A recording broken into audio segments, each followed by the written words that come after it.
premier lieu, cette manifestation, c'est en soutien à tous nos collègues éleveurs qui soient touchés par cette putain de maladie.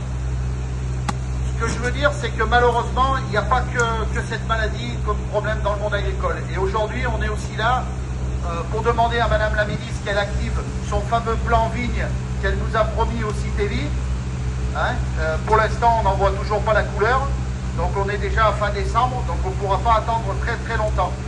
Bien sûr, on est aussi là pour dire non au Mercosur, non à la taxe sur les engrais, une facilité d'accès à l'eau, pas d'interdiction sans solution. Là, vous voyez, les problèmes malheureusement sont très très nombreux dans le monde agricole. Aujourd'hui, le principal problème du monde agricole, et en tout cas de notre département et de tout le sud, c'est le revenu. Et ça, j'insiste bien, c'est le revenu. Alors les normes, c'est la goutte d'eau qui fait déborder le vase, mais ici c'est le revenu.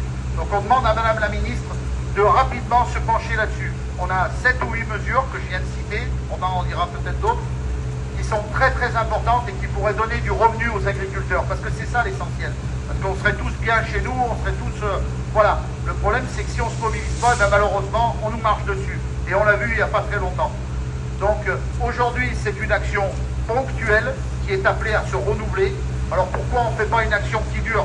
Parce que j'ai peur que les réponses, elles ne soient pas là avant au moins 10 jours. Et ça n'a échappé à personne, c'est la période de Noël la semaine prochaine. Donc nous, on ne veut pas embêter les gens pour la période de Noël, ça c'est clair. Il y a la trêve des confiseurs, comme dirait l'autre. Donc de toute façon, quoi qu'il arrive, on va continuer. On refera des actions, je pense, dans la semaine. On va monter à Bruxelles une délégation, parce qu'il y a plus de 10 000 agriculteurs qui vont manifester de toute l'Europe à Bruxelles, où on espère enfin faire changer cette administration de Bruxelles qui méprise tous les agriculteurs, nous et tous les autres agriculteurs européens, où on est sacrifié avec ces traités de libre-échange. De toute façon, moi je vous le dis, on peut nous raconter ce qu'on veut, tous les traités de libre-échange qui ont été signés sont toujours au détriment de l'agriculture. Donc la lutte continue, peut-être que ça se prolongera après derrière les fêtes, on verra comment on fera. Mais en tout cas, voilà, moi je voulais vraiment vous remercier. Après, comme je dis toujours, quand on se mobilise, c'est pas pour moi, c'est pas pour telle ou telle étiquette, on s'en fout. L'important, c'est pour vous. Et ça, c'est très très important. Voilà, merci à tous. Romain.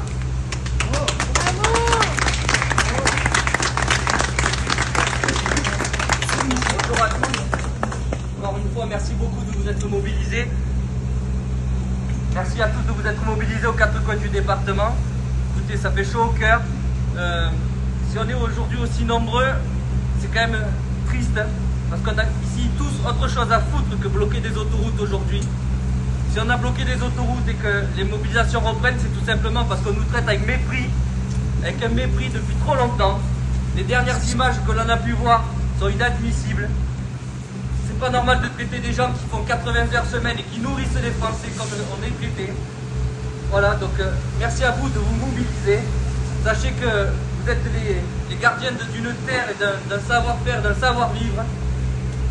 Et on compte bien le faire entendre là-haut. Sans nous, sans paysans, sans agriculteurs, il ne peut pas y avoir de France. Ça ne peut plus durer. Beaucoup trop d'annonces ont été faites. Depuis 2024, où des très très grosses mobilisations, comme vous savez, ont été faites. Trop d'annonces sont restées encore sans réponse. En tout cas, certaines enveloppes sont arrivées, mais le fond du problème reste le même. Donc on compte sur vous. Il va falloir être capable de se remobiliser, de rester et de répondre plusieurs fois encore, sûrement en janvier, comme tu l'as dit, David.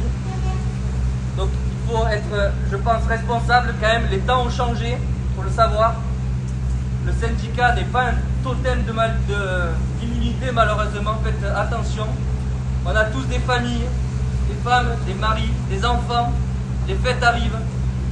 S'il vous plaît, il faut qu'on puisse tous les passer en famille et on verra en janvier qu'est-ce qui se passe et s'il faut durcir le temps. Je vous remercie.